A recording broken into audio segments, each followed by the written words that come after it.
اور ہم نے آسمان سے برکت والا پانی اتارا اور اس سے باغ اگائے اور کھیتی کا اناج اور لمبے لمبے کھجور کے درخت جن کا گابھا تہ بتہ ہوتا ہے، یہ سب کچھ بندوں کو روزی دینے کے لیے کیا ہے۔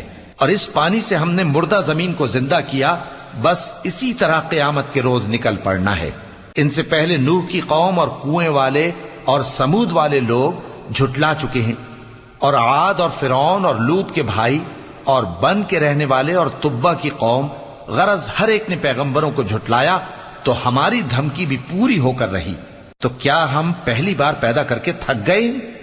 نہیں، بلکہ یہ اثر نو پیدا کرنے کے بارے میں شک میں پڑے ہوئے ہیں۔ اور ہم ہی نے انسان کو پیدا کیا ہے، اور جو خیالات اس کے دل میں گزرتے ہیں ہم ان کو جانتے ہیں، اور ہم تو رگ جان سے بھی زیادہ اس کے قریب ہیں۔ جب وہ کوئی کام کرتا ہے تو دو لکھنے والے جو دائیں بائیں بیٹھے ہیں لکھ لیتے ہیں۔